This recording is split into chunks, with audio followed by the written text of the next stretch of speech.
we got Jennifer with us? Hi. Hiya. Hello, Jennifer. How are you doing? I'm good, thank you. How are you? I'm marvelous, thank you. I think your time has come. Lucky you, It has lucky indeed. you. I think Lisa's going to speak first. Is that right, Lisa? Yeah, that's right. Thanks, Jen. Well, no bother. Well, look, I'll leave you to it. If you're wondering what the heck is taking place now, we've got Jennifer Boyd and Lisa Johnston, Advanced Nurse Practitioner and Group Operations Director, respectively, at Alba Medical Group.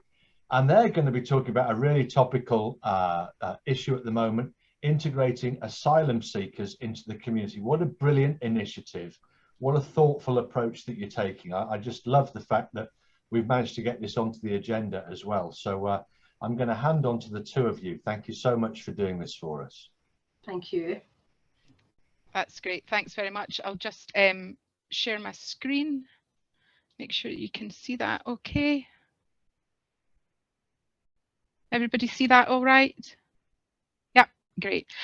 So first of all, just thanks very much for providing us with an opportunity to come and talk to the conference today with regards to the really good work that Jen's been involved with taking forward in NHS Lanarkshire on behalf of our group. I just wanted to give you a little bit of a detail, I suppose, in the first instance with regards to the group as a whole.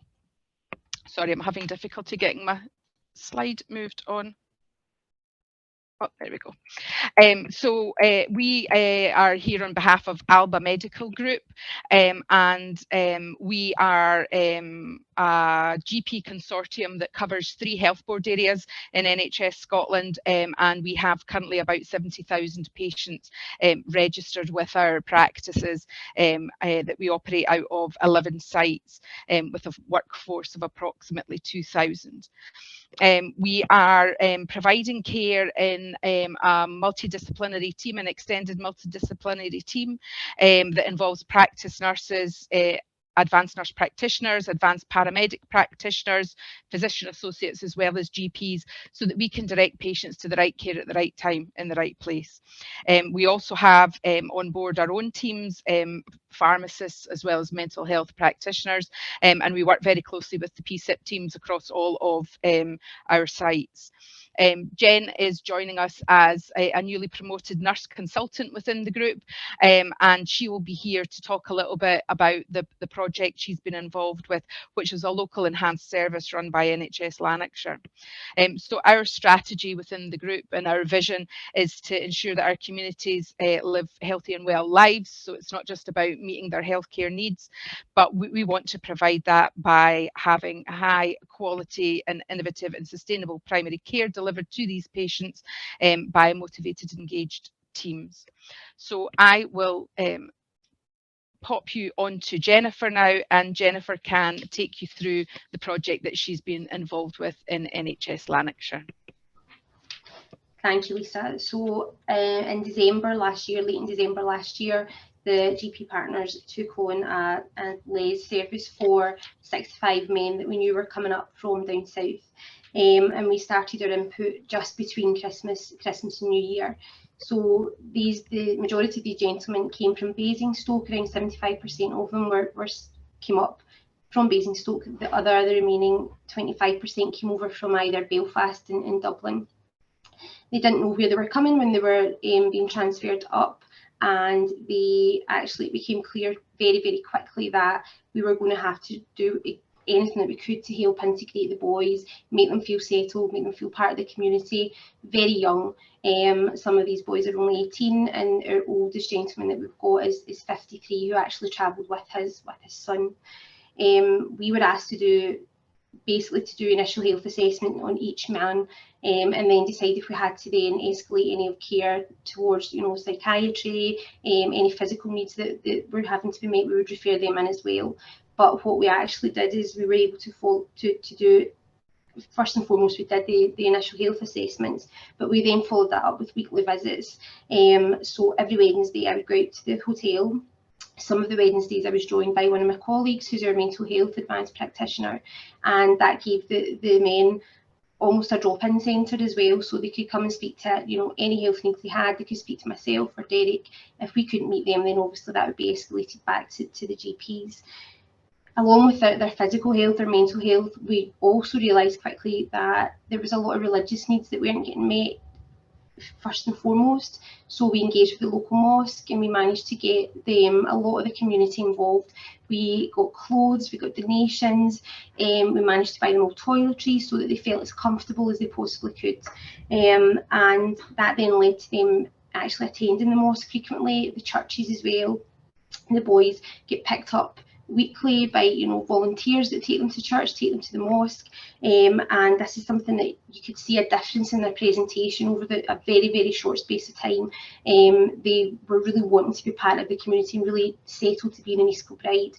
We also, along with NHS, for physical needs, they got memberships with the gym and things, and we actually managed to organise a day trip to a certain football team in Glasgow that we got tickets for through them, which was fantastic. So myself, my husband and Derek, we got a bus and we took kind of 30 or 40 of the men to Celtic Park for a game, and it was absolutely fantastic to see them enjoying, you know, something that we take for granted, to be fair, and enjoy every week in, week out. Was just brilliant, and that was supported by the partners who actually provided the bus, so it was great.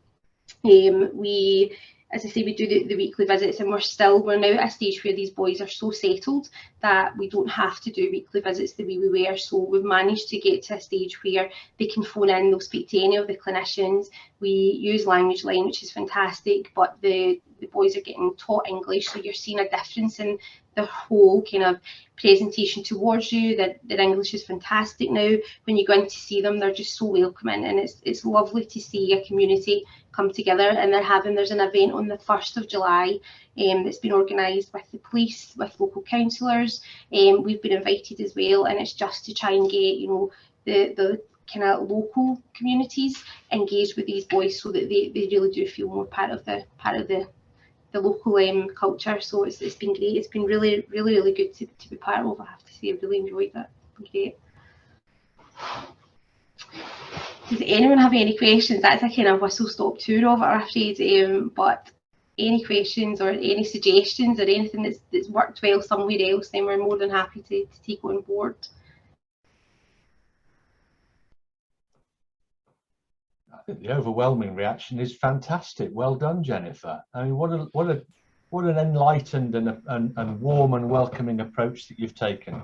That's what I get out of this. I love the idea of taking a whole load of them on a coach to Celtic Park. I can only imagine what kind of a culture shock that was like for them. But, do you know what? They were all filming it, and they were, you know, they've all been given phones and contracts and things, so they were all filming it, and I was sitting behind. It was fantastic. You could almost see that their worries were kind of just going for a couple of hours, and they really, really embraced it. And I think that, you know, Celtic, they actually offered us, we had 75 tickets, so we were there, the GPs were there with their kids.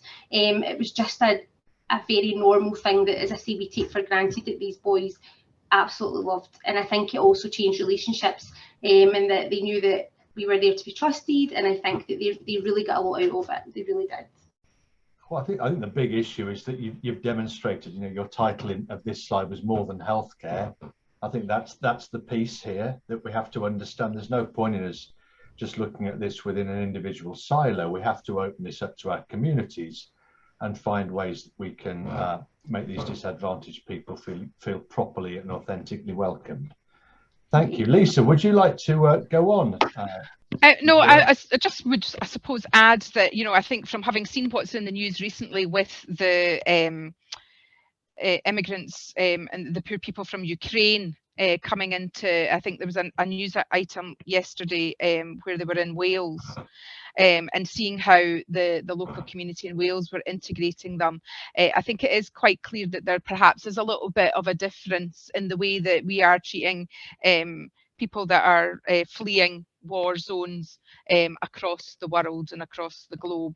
When we look at how these gentlemen arrived with us in Scotland, they didn't know where they were going. Many of them had been taken out of hotels in the middle of the night without knowing where they were going or what was happening to them. And you know, so that's frightening in itself, let alone the fact that they've come from where they've come from and endured what they've endured. So it's about supporting them to have the best life and the best opportunity that we can for them here, not just about making sure that their healthcare needs are met. Yeah, we've got a question. There's a great question. I'm going to ask Judith first of all, which is how good was their English? I guess it was probably inconsistent, really. Yeah, it was pretty inconsistent. Some of the boys, when they came, could not speak a word of English. So initially we had translators come in, and it was quite difficult because you don't realise how many languages are within the one country, so we had to have sometimes 4 interpreters at base, which then was a long day for them because obviously each gentleman's entitled to the same consultation as anyone else. So we did that initially, and then we started using Language Line over the phone, and we were able to do that. But you just saw a massive difference in how they were communicating as the weeks went on, to the point that now I feel quite comfortable going in and I don't always need a translator when I'm there because they have very good English. There's a few of the boys who have studied English before they've had to leave the country, so I think they've been helping the boys, and they've also got, as I say, they've got somebody coming in from the local college weekly to give them English lessons. So they have, and I think that's built a lot of trust and probably a lot of confidence in them too, because you can't imagine how difficult it must be to try and tell somebody how you're feeling or what's wrong with you with a third person there. It's not a very natural way to conduct an assessment on somebody when there's somebody else in the room having to speak for them. So I really think that their English wasn't as good as I probably would have thought, but now is fantastic. Yeah. Well, that's encouraging. And Yvonne asks a question. Yvonne, I think this is a biggie here. Did you come up against any big barriers for community engagement? So we hadn't. Sadly, recently there was a community complaint that was unfounded. So that's why this day has been basically put on the 1st of July, because the police were called for unfounded claims against some of the boys that were from Somalia. And there was absolutely no basis on it. So I think it was pure misunderstanding on a community basis. So that's been the first and only hurdle that we've had, given that we're 6 months down the line. I think that's been really good. To be honest, the way that the churches and the mosque, the gym, the boxing gym have all been, and we've had barbers in as well. You forget we had some barbers going in, Turkish barbers went in and gave the boys all haircuts. So on the whole, 99%, I would say it's been fantastic. This is the first barrier that we've come up across, and I think that mayors have handled it fantastically in terms of they're putting on this kind of family day where they want us to do Scottish, bring Scottish heritage to them in terms of tablet, tatty scones, haggis. It's all the lovely things that they're going to get to enjoy. You might find they can do it vice versa as well. See, I think that's only fair, isn't it? So. Well, I think we're a bit like the national news, aren't we? It's the kind of feel-good story at the end of the day, where it's been an absolute pleasure and privilege to listen to you, Jennifer, outlining what you've done. And look, from my perspective and on behalf of the Institute of Health and Social Care Management, thanks for that. I just think that's an uplifting kind of end to our Scottish conference today. What a great example you've set there, and long may it continue. I wish you every success with it. Do tell us how you get on, by the way, because most of these things you have to just keep going with them, don't you? Absolutely. And we were initially told, well, we thought that the boys were going to be here for 3 months, but it looks as if they're actually going to be here for some time. So we're hoping to do some work kind of along the line and write it up as well to see what we've done and how settled they are. So, but to be honest, it's been a privilege to be involved with it. It's been fantastic. You look well on it yourself as well, Jennifer. Thank you very much. Thank you so much for telling us all about it. That was fantastic. Thank you. Bye-bye. All right, everybody. Well, look, that's that. We kind of reached the end of the road. A short and sharp Scottish conference. We've had all sorts of stuff from how to do backcasting in terms of planning for HR. I think that was to do with planning for HR. Through to how to integrate refugees into our communities. I'm absolutely indebted to all of you who've presented this afternoon. It would take me far too long to go through all of you. You know who you are. We can't do these things without your goodwill and enthusiasm and energy and sheer kind of public spiritedness, where you're prepared to share your expertise with other members from across the Institute. If you're on this and you're not currently a member of the Institute of Health and Social Care Management, it would be just fantastic to have you join. I think we can probably, if I speak nicely to our membership manager, Emma, I think we can probably sort out a deal for you all. If you're just coming to this late, we'll sort something in that regard out. But for now, it's my privilege to say that's been the IHSCM's Scottish Conference for June the 23rd. Thank you so much, everybody, for joining in. Can I just raise my hat, as I always do, to the fabulous Jade Maloney, Queen of Virtual Conferencing, and to her fabulous sidekick, Michaela Shannon, Princess of Virtual Conferencing, we'll have to call her. You've done a great job, both of you. Thank you so much for all of your hard work, dedication and attention to detail. It's been wonderful. Okay, everybody, that's that. Thanks so much. We will see you on the next one. And as I say, enjoy the rest of your afternoon and have a super weekend. Try to dodge the thunderstorms if you're in England. Bye-bye.